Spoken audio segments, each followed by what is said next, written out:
Fala pessoal do Farol de Pouso, sejam bem-vindos. Este é o episódio número 15 do seu podcast semanal de aviação. Aqui comigo temos Felix e hoje de uma maneira um pouquinho diferente, mais uma vez, você deve ter percebido pelo título, que o título está em inglês, certo? Então, nosso convidado ele é internacional, mas precisamente está localizado no Canadá.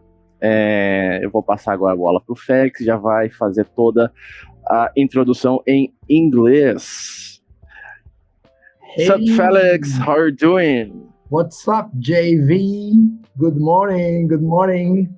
Beautiful Good weather here morning. in LAX. Broadcasting from my room, number 1008. Trying to do like a APG podcast, right? He always used to say where he's recording from. Hello, everyone from Farol de Pouso. Felix here with my good friend João Victor. And as he mentioned in Portuguese, we will be conducting this episode in the English language. So I hope you appreciate, and if you're not very familiar with the language, I encourage you to go ahead and sort yourself out because it's pretty important, especially for you as an aviator. All right. So as João said in the beginning, we have a very special guest from Canada, from Toronto region, and he's going to talk a little bit about that and all the good stuff that he's doing for our aviation industry with his amazing optic, Mr. Laird Kay. Good morning. Round of applause. Hello from Toronto. Hey, it's hello. Nice and warm here. It's summer, which is good. What is the temperature like in Toronto now? It's actually really humid today. So it's, I think, 30 degrees, but it's supposed to feel with the humidex like 40. So yeah, it's nice and hot. So that's good. It's warmer than they're here in Brazil. I'm with 25 right now. So that is come already with the question. Huh? So you mentioned 30 degrees in Celsius, right? Mm-hmm. Yeah. Do you normally use Celsius, or you just did it as a courtesy for Brazilians? No, we use Celsius, so we're metric in Celsius. Oh, I love Canadians. Yeah, but then there's some weird things. you talk about your height, and it's always in feet. So there's a weird kind of mixing back and forth of metric and imperial. But yeah, it's usually metric. You say your height in feet, and I don't get it at all. I can't make the conversion at a real time. You know, I have to think, stop. Okay, yeah. Yeah, I don't get what is 180 centimeters? I just can't imagine what that is. So, yeah. But that's how tall you are, right? Yeah, about, yeah. Yeah. Good. No, because like yesterday we were coming in and suddenly they asked me we always have to do the PA, you know, the passengers speech. We have to mention the Fahrenheit because of American right. Standards. But that's good. So Laird, welcome to our podcast. It is a real, absolute pleasure to have you here with us today. You are our second foreign guest. Oh, I'm honored. Thanks for having me. Yeah, it is a real pleasure. And yeah, please give us an introduction, shed some light on who you are and what do you do, where you come from, your favorite food, and so on. As you wish. Oh, that's a lot. So my name's Laird Kay, and I'm an aviation photographer. So I take pictures of planes for airlines and airports, for magazines, or for their own advertising purposes. I started that about, I guess, 10 years ago. I didn't have a background in photography, so I'm a self-taught photographer. I went to school for design, and then I was designing wine cellars for about 12 years, and then had enough of that, wanted something new, and I thought, I've always loved photography, and I've always loved planes. I've been a plane geek ever since my first flight. And so I started taking pictures of planes at the airport, hanging out by the runway at Toronto Pearson. And there's some great shots, great locations rather, for anyone who loves planes to just stand and just watch them fly overhead, because they get nice and low. You can be right close to the runway, and it's public access, which is great. So I was taking photos there and uploading them onto social media. And then about a year and a half, 2 years after doing that, I get an email from Lufthansa asking me if I'd like to come on a shoot with them and be part of the delivery of the retro livery 747 Yankee Tango, which was amazing, spectacular. And so it's just been growing ever since. So I've worked with Lufthansa a lot, Air Canada, TAP Portugal, Virgin Atlantic, Air France, who else? And airports as well. So anything about planes I love. I love airplane food. I'm one of those people that asks for seconds on a flight. And if there is food, then I'll take seconds. I'm one of those people. So I guess it's my favorite food, airplane food, probably. There you go. You see, he said, "Oh no, that's a lot," but then you go on talking because it's aviation, man. Yeah, exactly. Keep it on topic. So yeah, and it's been a bit slow since COVID and whatnot, but things are picking up again. So I've got more shoots coming. Got a shoot next week, and then something happening first week of October as well for a European carrier. So I'm excited to be back working with airlines. So that first contact that you received from Lufthansa have opened a lot of doors, actually, right? Yeah, no, it was great, and it was an amazing experience. But because we got to tour the Boeing factory as well, which is for plane geeks, it's like going to a church, a cathedral. It's the state of art of. It's the top. So I have that experience myself from the Boeing side. I do have a little bit on the Airbus side, and we can talk about that. I'm pretty sure you'll be excited to hear that as well. Yeah.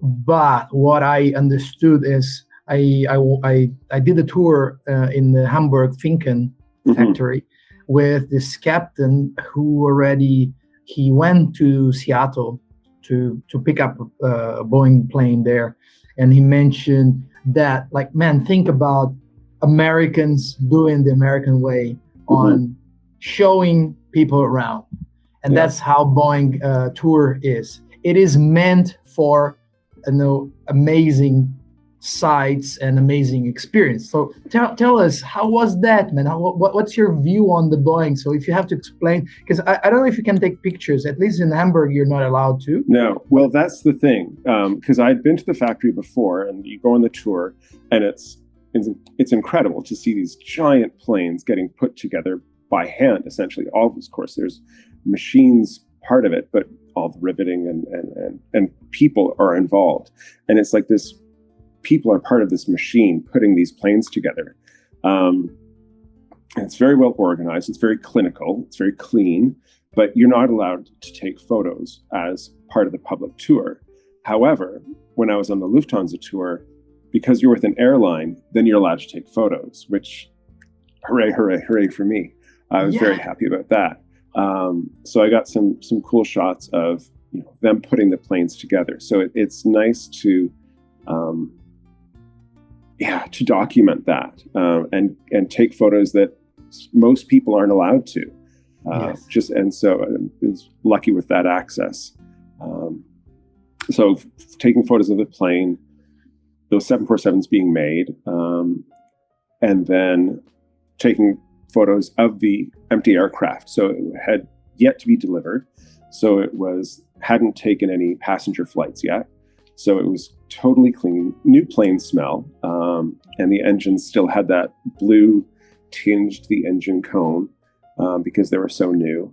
And it was just a beautiful, beautiful plane. And then the fun part was the delivery flight, because there was only, I think, a select number of people. So there were only Lufthansa employees and Boeing people allowed on the flight. So there were maybe, I think, 50 or 60 people. Oh, that's a lot. But there was all the economy seats had yet to be installed. So economy section was totally open. So I was able to get some crazy shots as well, with the sun, with the wing seen through like 7 different windows, which you'd never see anymore with, seats in the way. But it was quite fantastic to get that view. And the pilot who was responsible for that flight was the head of the fleet for Lufthansa. So he was very experienced, and everyone was thinking, this is fantastic, what a treat. And so he took off, and I guess this is part of not normal for a delivery flight, but people knew what it was, and I had never experienced this. But the pilot waved the plane as he took off.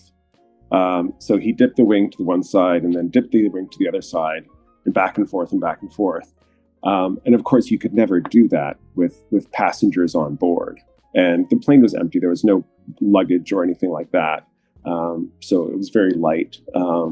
And then, of course, that got a roar from everyone cheering. And I look back on YouTube, you can see people took videos of it, and you can see the waving back and forth of the wings. And it was the most spectacular experience. I was Wow. very, very lucky to be part of that. Maybe we're gonna ask our chief editor to try to get that from the YouTube and maybe put it here. But man, what a blast! Like, such a treat to be part of it. Just to fly this amazing, like this brand new, sparkling new 747 with the retro livery, which is fantastic. And I appreciate the way that you were really, inducing our minds to think about the scenario, like including the smells and the colors. So people back home, or when they're driving their cars out in and out from the airport or his or her local air club, now this person is really feeling how was it. Wow. And that, I guess, just one special note on that. And now I'm curious to see, was there any restaurant on the Boeing restaurant, so you can order like a hamburger, like a Boeing Stearman special burger, or what is that? Yeah. Well, I guess the meal service, like the kitchens weren't totally set up yet, so the meal service was very, very much pared down. So it wasn't that exciting of a meal service, but it didn't matter because the flight experience was just so wonderful. Yeah. How long was the flight then? I think it was about 10 hours from Seattle to Frankfurt, and it went north over Canada, and then And so you did it first class or business? I was in business, yeah. So they had Boeing employees were in the first, or I think they had a draw to see who was in first. Yeah. So, like, especially for being such a great, moment, great occasion when you're that special livery. So that's why I think you had 50 or 60 people on board, right? Because otherwise you wouldn't have that much, like so many people. Yeah. And there was only business and first seats available. Yeah. That was it. Yeah. I was trying to imagine here how is the smell of a brand new airplane. I didn't have this experience yet. I really don't know how is it. It's similar to a car. Yeah, it just smells new, and everything is brand new, and the windows have no scratches on them, and it's just super, super clean, as clean as you can get. Yeah. There you go. So first experience, big experience in aviation photography. What about that, João? When you start your movement in like your career movement, and I would say, and take it as a compliment, Laird, like when you're so good that your first client ever is Lufthansa. How about that, João? It's kind of crazy. Yeah. Yeah, it's great because his first opportunity was flying a Boeing 747. Like, come on, man. It's not usual at all. It's just like winning the lottery, but you did your part, right? So how come you were like such a good photographer from scratch, right? Even being self-taught, as you said. What was your secret to nail it so bad? Just like so good that you knew that you're doing stuff. And I remember when we met first time, it was shortly before or after that. I don't remember exactly when we met first. But how come you became so good that you could say that your first client was Lufthansa? What did you do? Magic. Well, it's interesting because I guess, so my background is in design, and the way I look at planes, I see them as, giant flying sculptures. They're not just modes of transportation. They're beautiful pieces of art. And so that's how I want to photograph them, as beautiful pieces of art. So highlighting the beautiful design details of the engines and the wing, and the lines of the cockpit windows and all of the beautiful interior details, because this plane has had thousands of hours of people designing it, both interior and exterior. And there's so much thought that's been going into how it looks and how people use it. And I wanted to bring that into my photos and showcase just the details that even that the plane. The intricate engineering has beauty behind it, right? Mm-hmm. So like the pattern. Go. I was just going to say, like the pattern of the rivets on the APU. Exactly. It's just a beautiful kind of graphic image, and just all of those great details. And the client liked that aesthetic as well, so it just kind of aligned that way that they liked my work, and it fit with what they wanted to showcase as well, because it was their brand new plane. They wanted to show off the beauty of their plane. So it worked off, and that's how I do all my work is seeing the innate beauty of this piece of art. If you let me, Felix, I invite everyone who is listening here to enter lairdkay.com, and you see his job. Man, these photos are just incredible. Thanks. Yeah, it's unbelievable. Seriously, I've never seen something like this.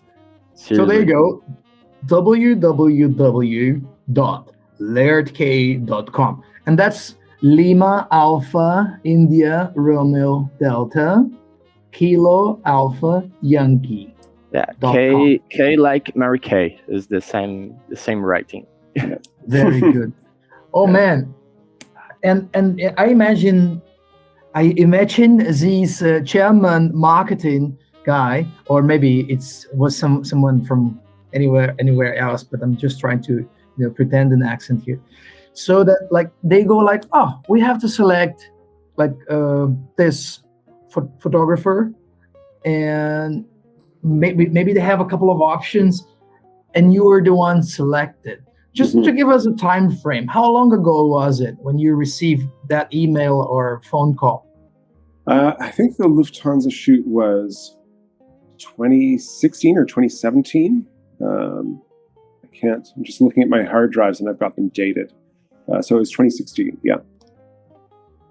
It's like it's so you're so focused on success that if it was me, I wouldn't even know the time and date and the hour. It was like it was January 16, 2016 at 7:30 p.m. local time. Yeah. But yeah. So and then what happened ever since? Like what happened after that? Just to give us a little bit of an idea how you became like a regular photographer now. Yeah. So then I just started hearing from more airlines and more airports. So a lot of people would see my social media, Instagram, and like what I was doing, and say, we'd love to work with you. So please, come work with us. And which is fantastic to be asked and invited by so many great brands. It's quite the honor, actually, to work with wonderful multinational brands. Yeah. Laird, how the guys who are listening to us can find you on Instagram? It's just my name. So Lairdkay. At Laird Kay. That's it. Yeah, easy. Yeah. We're gonna tag him. We just took a screenshot, and it's so poor, and it has no quality compared to what he does. And especially here, like having me at 8 a.m. Breakfast looks. But yeah, the person will be able to find him on our Instagram after this meeting, and obviously the podcast will come online later on this month. Mm-hmm. Say, João. No, I was going just to take a note here that he has a verified account, man. It's not it's a huge deal. It's not only a big deal. Yeah, we have a celebrity here, not only a photographer. The check mark is there. Yeah. Yeah, man. When I first encountered your page, I had the same impression. Oh, here I have friends, good friends that are spotters, and I remember first time when I came across your page, I thought this is something else. It's more into the art, and so I have to agree and understand the way you pointed it, or you named it. It's art. You're making art, the photography, the art of photography with the art of airplane engineering, and that's super good. And so tell us a little bit more about funny stories or interesting stories that you had doing this shoots, as you say, right? Like airports. So tell us anything that was, wow, that's super cool. There's one I was flying. I was flying to Europe. I'm not going to mention the carrier, but someone that I follow said, who works for that carrier, said, "Oh, you're flying this? Okay, let me put a good word in for you." So I was lucky to have a business seat, and I was kind of right behind. I could see into the cockpit. And I guess there were some issues with the baggage loading because they were working to rule or whatnot. And so the pilot was very calm and very apologetic to the passengers, saying, "I'm sorry this is taking so long. It's there is some labor issues, so it's taking longer than expected." And then it kept on going, and he was obviously not happy. The in charge came, or the person from baggage handling came on board, and they had words. And then the head stewardess came and kind of sat down beside me and said, "The pilot would like you to know that if you want to mention this on your social media, please go ahead." So he wanted me to kind of mention that this situation was going on. I thought, I'd like to keep things positive and happy and optimistic on my social media, so I didn't do it. But it was just kind of funny that the pilot knew who I was and wanted me to spread the word. I can totally relate to that, as and now from a pilot perspective. You are aware of that because you lived that moment. But yes, social media and how do you call it, things that go viral, we totally put that into the math when we are acting or performing our tasks nowadays. So obviously we have the ultimate like the paramount goal, which is safety, right? And then we have all the human interactions that we protect. So we want to make sure that our team and all that, CRM thing that you must know about, everything that, like, all these years are working together. And then we have the tasks. Obviously, we have the team, but we have the tasks going, and then the individual within that frame. And then we have image as well. And internet is part of the big image thing, right? And then we have all the other things like, how efficient we are in trying to sort the problems. But yeah, like totally, especially you don't want to, become like the first page of a newspaper somewhere. And not that. What happens is, before you go into the newspaper, it will leak over the internet. Yeah, and obviously not all good press is good press. So I kind of want to be associated with positive stories about the aviation industry, because that's the way I see it. So I just like to keep very optimistic and keep my images happy. Keep politics out of it.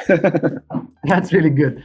So when someone navigates through the amazing lenses of Laird Kay, you find on the website, right, transportation, people, industrial destination, that amazing interior architecture, which you have the constellation, the TWA constellation, and then conceptual.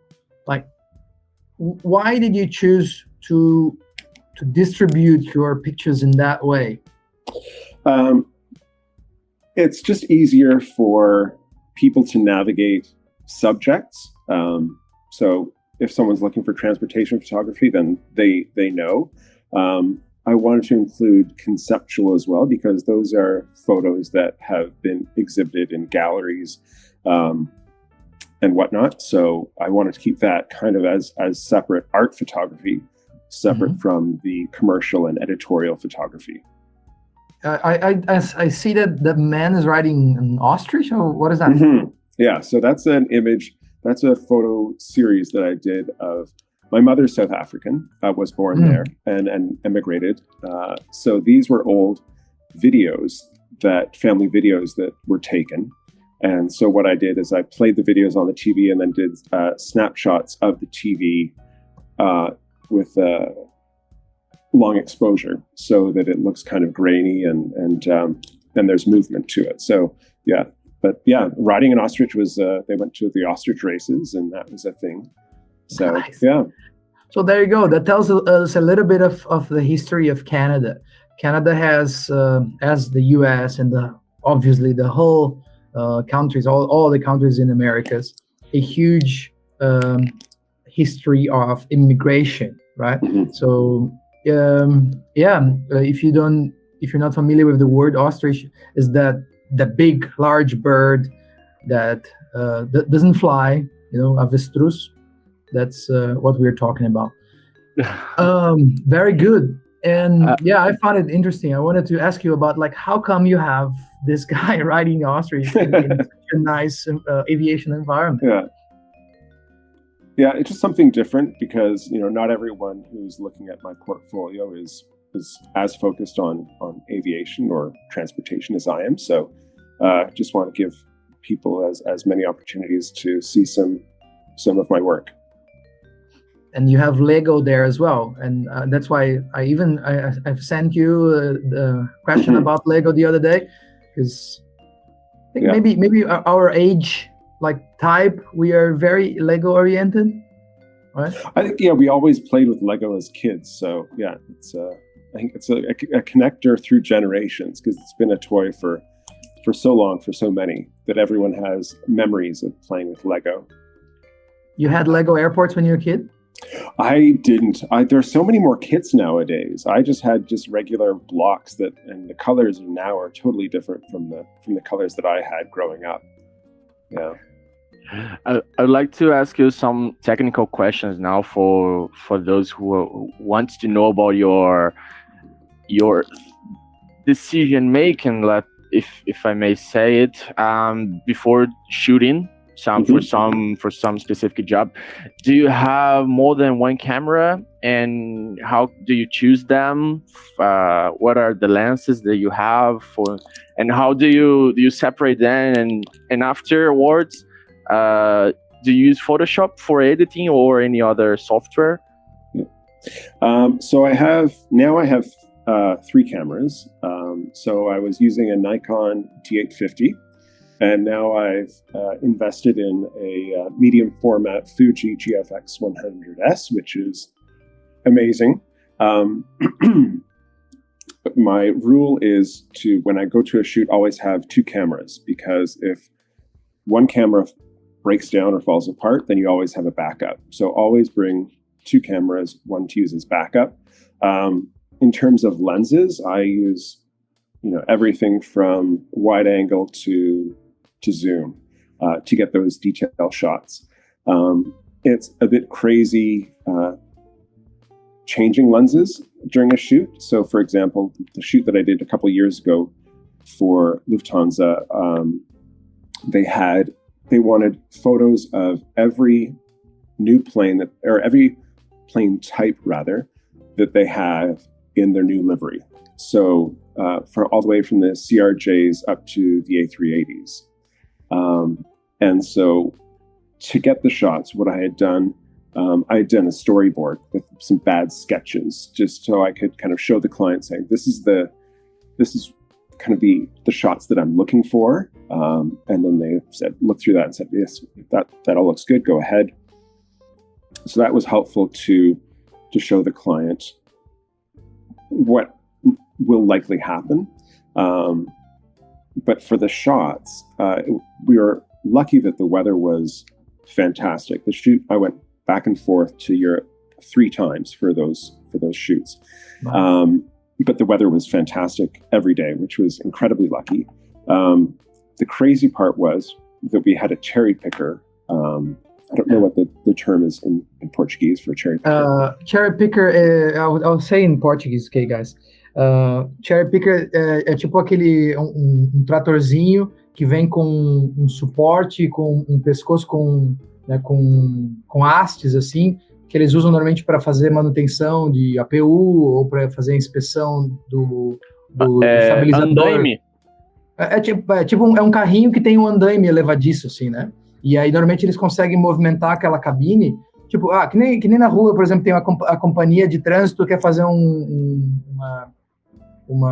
reparo num semáforo, e aí eles levantam a estação pro mecânico. So we had, for this shoot, we had a cherry picker because I wanted to get shots from above. And of course, it's an airport, so you can't use drones. So it was a cherry picker. So it was myself, my assistant, and the driver of the cherry picker all in this basket, and taking photos of all of their planes. And then straight overhead, I wanted to get some overhead shots. So it went to a height of 30 meters. So it's 30 meters in the air, looking straight down and changing lenses while over an A380. Which kind of blows my mind, and my hands get sweaty thinking of it because it's just too stressful. Imagine, like, if I drop that lens, that's hundreds of millions of dollars of damage. Thank you, insurance. But it was a bit stressful, but I got some great shots, and it was totally worth it. But it's a bit stressful. Was this was this first photo of the transportation album took from this cherry picker also? Yeah, so that was the A330 shot. Yeah. So I got that same shot for every type of plane they had. Yeah. Man, this is so cool. If you allow us, I would like to have one of these pictures to be the cover of our podcast, right? I don't know if you have any rights restriction, but yeah, anything. And I saw here, like, you have in your background that picture of the 350 wing, which is a little bit further down with the amazing sunset, and you can see the good weather, as you mentioned. Where was that? Munich? That was in Munich. The A350 shoot was in Munich. Yeah. Yeah, because they have different planes according to different bases, right? I heard that from a friend that has relatives working for Lufthansa. Yeah, and now that since COVID has happened, they've moved the A350s up to Frankfurt as well. So they're going to have them both at Munich and Frankfurt. But prior to COVID, they were just based in Munich. Yeah. And then in terms of editing software, I use Photoshop, Lightroom, and Capture One. So it's a bit of everything, across the board. Do you use all of them for just one photo? Or it depends on the type of the photo. It depends. Usually, if I'm doing a tethered shoot, which means so my camera is connected to the computer, then I would use Capture One. And if I'm going just shooting to camera without being tethered, then it would just be Lightroom and Photoshop. Yeah. That's pretty cool. I encourage you all to go online and check. And if you go the transportation tab there, you find that picture of the 747 that you can see the AL, and then there's no seat rows. So what a nice look. And João, thanks for bringing the technical part, because I'm pretty sure we have friends interested in knowing more details on the technical stuff. So Laird, if you can share just a little bit more on your technical process, how would you explain that? Like just a tiny more. It all depends on the image and the type of editing. So usually when I'm taking a photo, I'll know, or when I'm looking at a photo that I've taken on my computer screen, I'll know that I want to specifically highlight one part of the detail. So that's where I'll focus in on editing, and I'll lighten the surrounding part or darken the surrounding part, because your eye is drawn to light and dark. And change the color tones as well. So if it's a bit too warm, then I'll cool it down and make the metal look a bit more metal, or with the engine cowlings, make the engine cones seem a bit more blue, or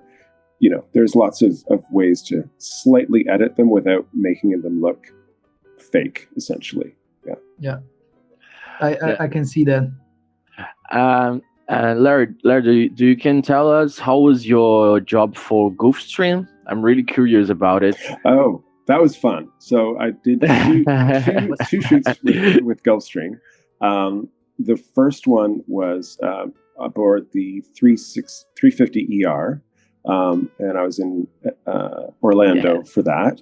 And I got to take a flight with the 650, just to kind of round Florida for a bit, and then take shots and through that iconic Gulfstream oval window. And it's just a spectacular experience. And then for landing, I got to Gulfstream's amazing. Yeah, sit in the jump seat, which was very fun. And the second shoot I did was I was invited to shoot their factory in Savannah, and I was the only outside photographer that's been allowed to shoot the factory. Wow! And it was that's awesome, man. It was very cool. And as part of that, they said, "Oh, by the way, we've got a pilot here. Did you want to fly in the simulator?" So of course, sure, why not? Yes. Yes. Come on. And I have to say that steering a plane is a lot harder than it looks, because I was, steering it through the taxiway and whatnot, and I had to overcorrect and back and forth and back and forth. And they've got this was the for the 700, so it's a totally different cockpit system. It's only just a little kind of joystick, essentially. And then I'm sure he was helping me with the takeoff and landing, but it was a crazy experience. And the factory is just like this laboratory. Everything is so clean and clinical. And these beautiful private jets come out the other side a few months later. It's quite the experience. Wow, man! That's such overwhelming experiences, one after the other. Like, if you have to pick, I'm pretty sure you have, like a portfolio of these amazing experiences. So just pick another random one to throw at us, please. Well, I was at the Charles de Gaulle and with Air France for a couple days, and I got to go into the Air France KLM hangars, the maintenance hangars, and they were working on the 787 engine. And so I have a shot. One of my favorite shots is just like kind of centered on all these guys with their white laboratory coats, working on the 787 engine. And then that same engine, I photographed that and then did tour around.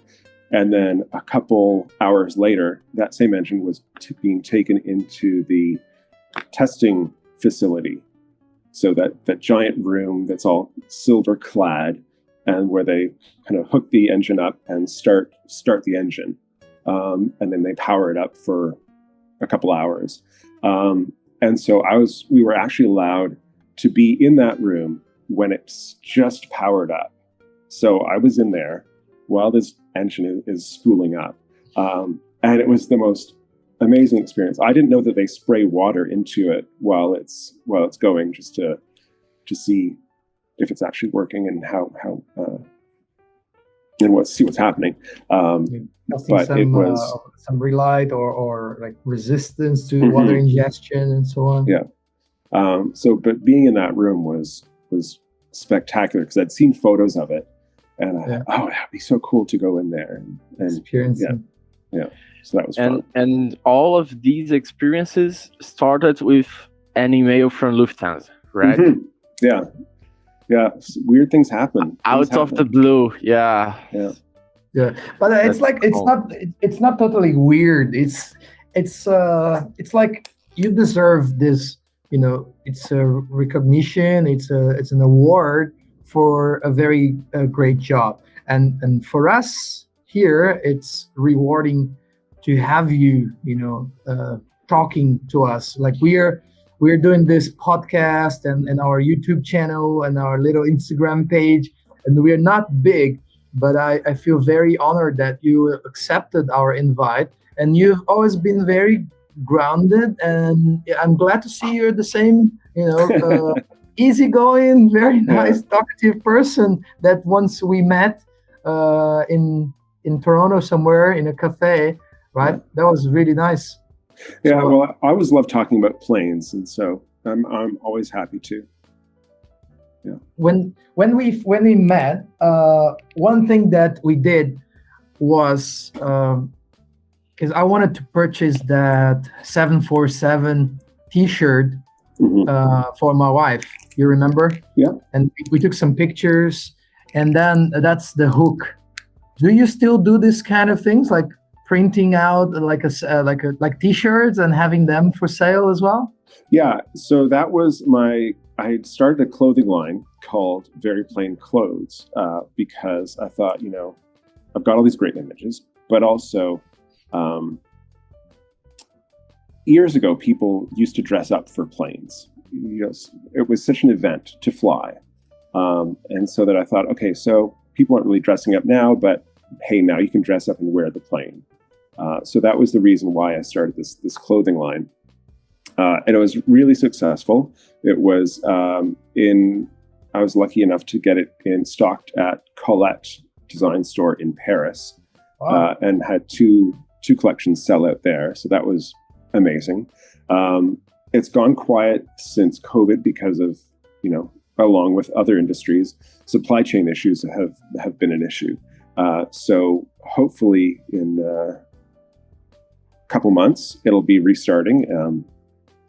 Oh, that's good. So we'll be looking forward for that.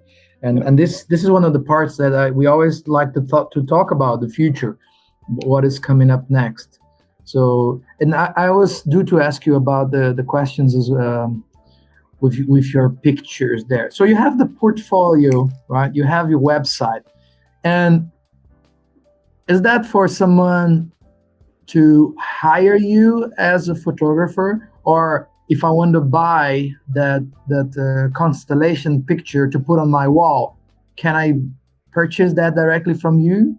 Oh yeah, so it goes both ways. So yeah, it's a site for potential clients to look at my site or look at my photos and say, okay, I like what he does. I see the aesthetic there, so work with him.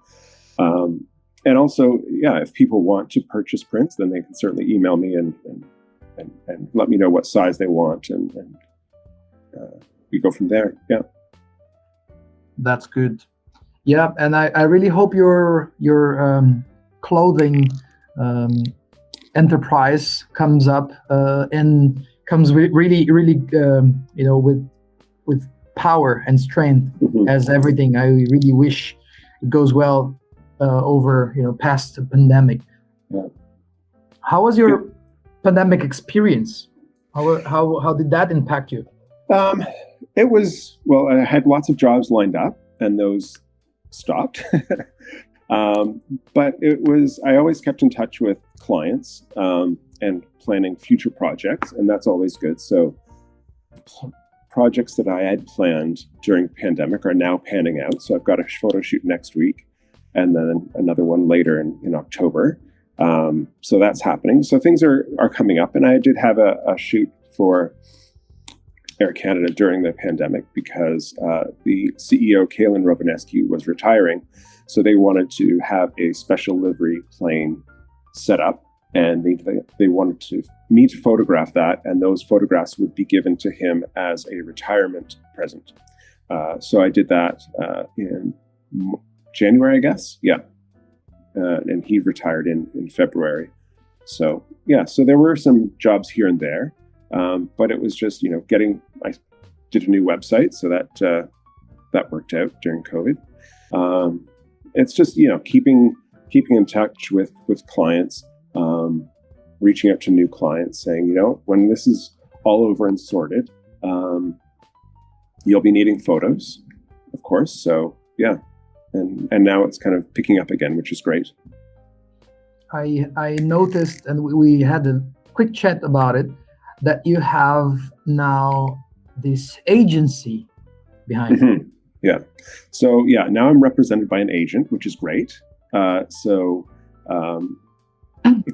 It gives more credibility to what I do, being represented by an agent. And so they take care of bookings and promoting me as well. So it's kind of myself looking for jobs and them finding jobs for me as well, which is fantastic.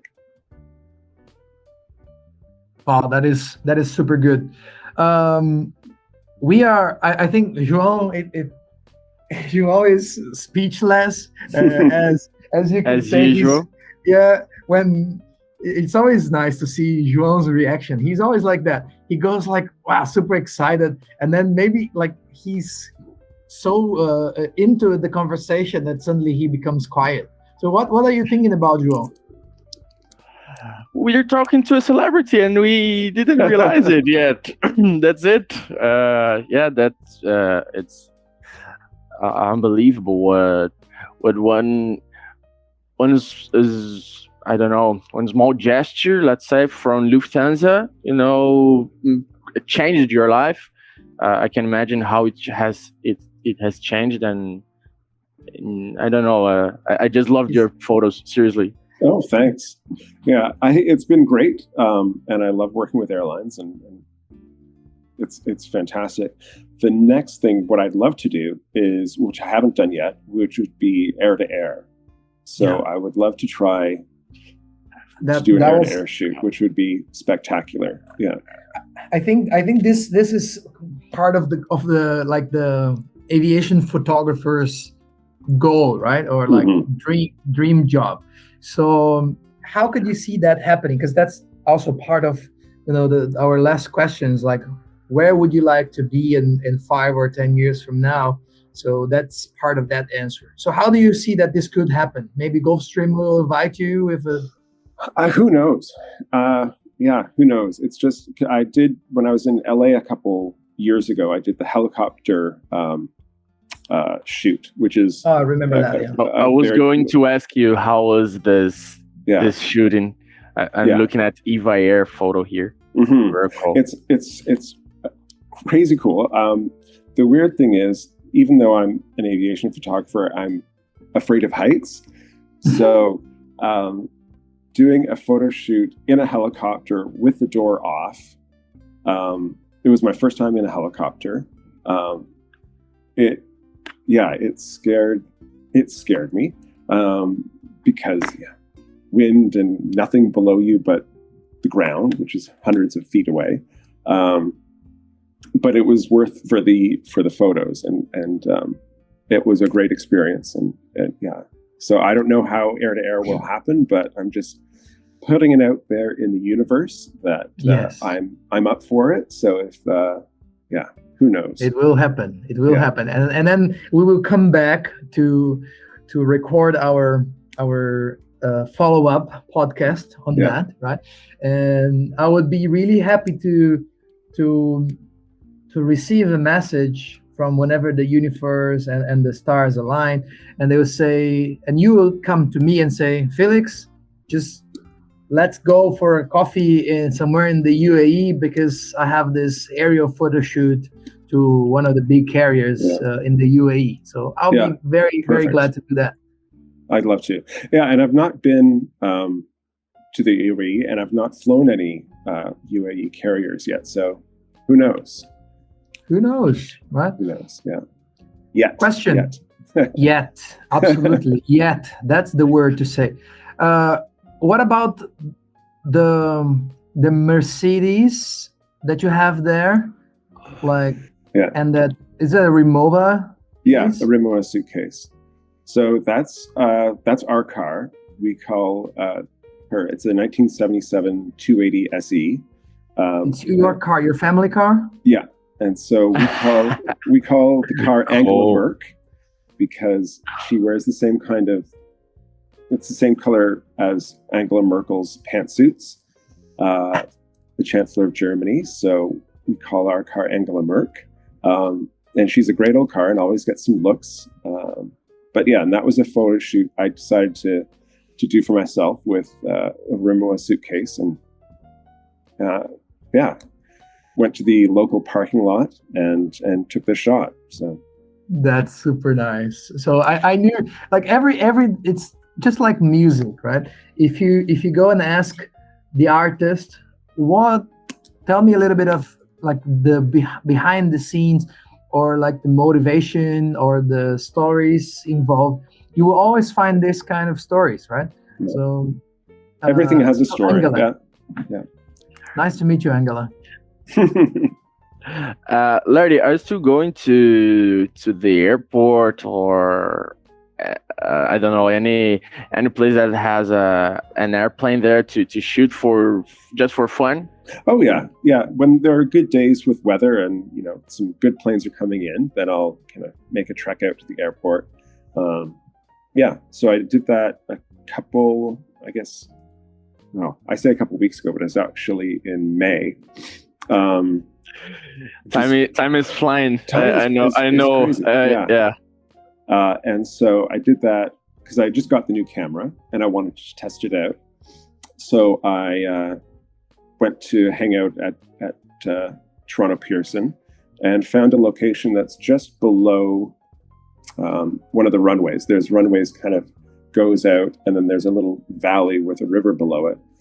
And I was taking photos there, and I got a shot of an Air Canada 787 going out. And then that photo, actually, funny story, is going to be in the September issue of Air Canada's En Route magazine. So so that's that's not unveiled yet. Is it hidden somewhere? It was one of the images that I posted on social media. So it's somewhere on my Instagram page, but it'll be coming out in September. Yeah.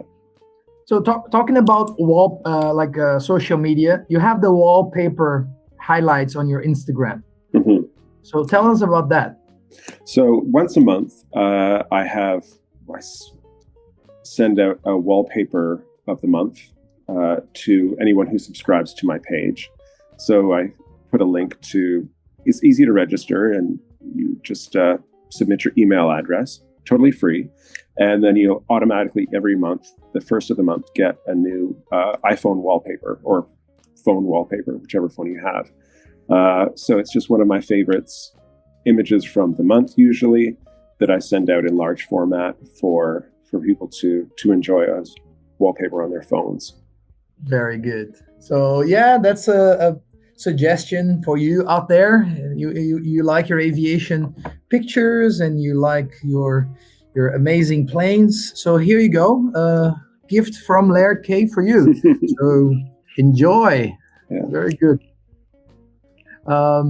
Man, I know we have lots of things that we didn't talk about, and we're here we could be the whole day listening to your stories. So why don't you go ahead and try to pick some other story or something random, just to close up, to finish our meeting, and then you can go ahead and enjoy your day there in 30 degrees, Friday morning, and go for your lunch. Oh, goodness. There's just so many. Just trying to think of... Let me see one client here. Yeah. It's probably easier to do it that way.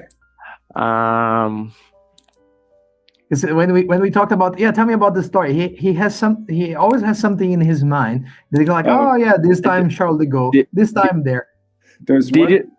Yeah, go ahead, please. I was just going to say there was a funny shoot that happened when I was shooting for Virgin Atlantic. And we wanted to get some shots of the 787 and A350s or 330s. This was before the 350s had rolled out. And so we were outside the hangar, and one of the guys, I wanted to get some higher up shots. So they brought out a scissor lift. And so that's just the kind of, doesn't go as high as the cherry picker, but it takes you high enough to be kind of in level or just above the plane. And so we did that. And a maintenance guy came out to drive the scissor lift. And I guess it hadn't charged correctly, or it went too high, because we got locked in the upright position. And so he had to call his buddy and we were outside on the tarmac out front of the maintenance hall. He had to call a friend from the maintenance hall to come out and fix it. And we're just kind of waiting, taking pictures, but and it got fixed, and it all worked. Enjoying the view, exactly. Enjoying the height. Yeah, just sit back and enjoy the view, and take as many shots as you can while people fix the problem. And it was fixed, and it was fine, but it just still, things happen during photo shoots that you don't expect, and you just have to roll with it. Yeah. So I see, and you mentioned you're very positive, right?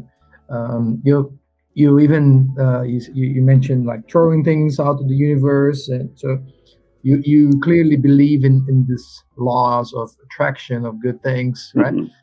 Like why?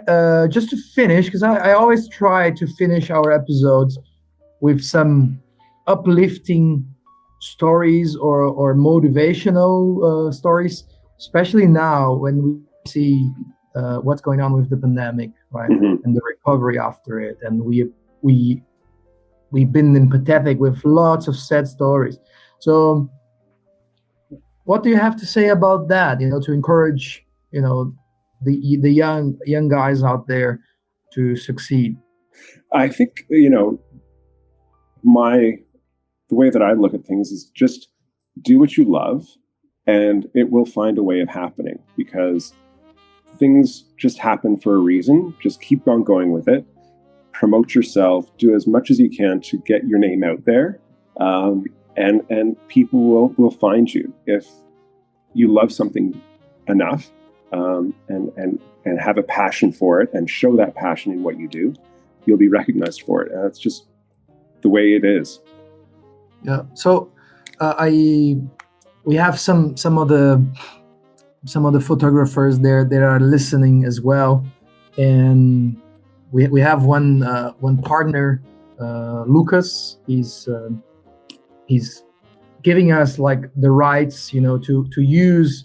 So a shout out to at pilot Lucas Batista. And what would you tell now to the photographers? Like you have your success already, and like congratulations for that. And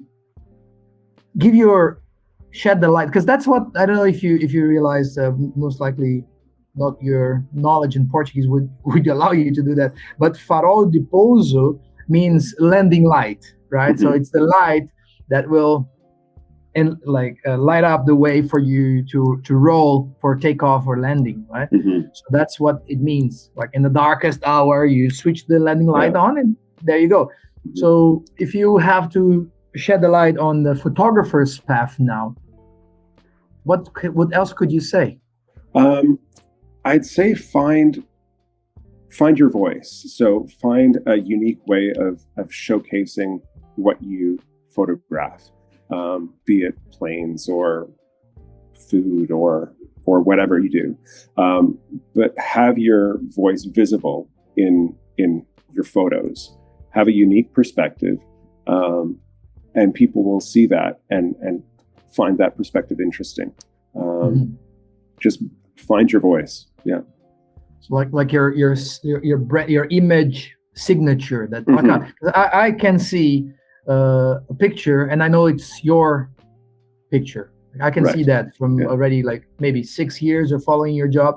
So I know kind of, this is that's a Laird. It's like if you go and that's a Gustav Klimt, right? So you know it, right? And I understand. Very good. João, say something. No, I don't want to say anything. I don't have anything. You're doing a good job, Felix.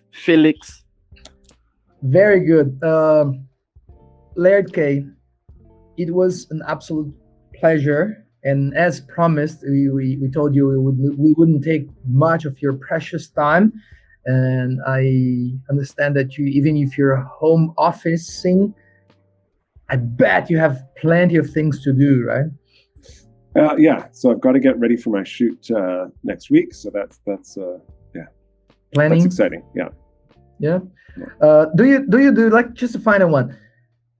I like to do boxes to be ticked. Do you do that as well?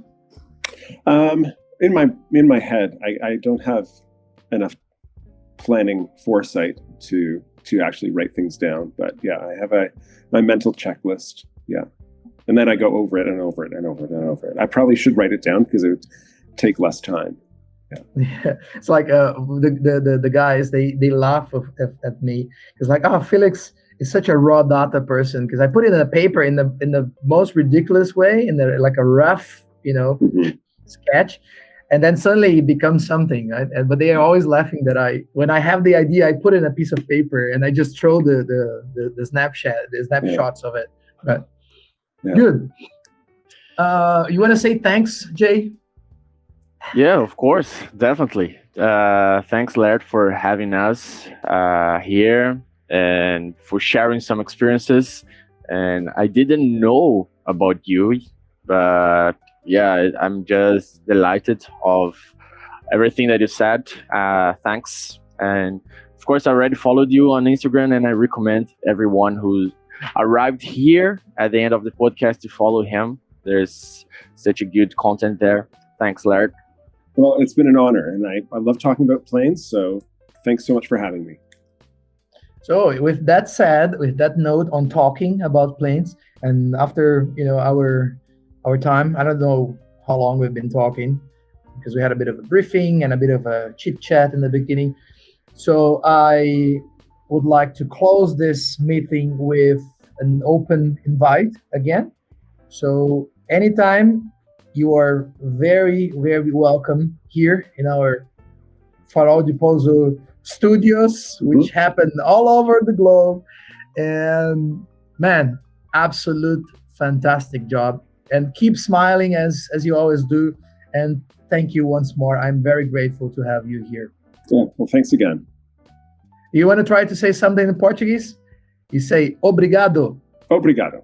Very good. Very good. Yeah, very good. Awesome. Este foi mais podcast do Farol de Pouso.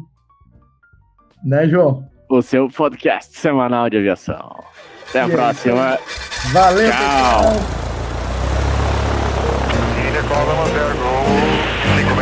pessoal.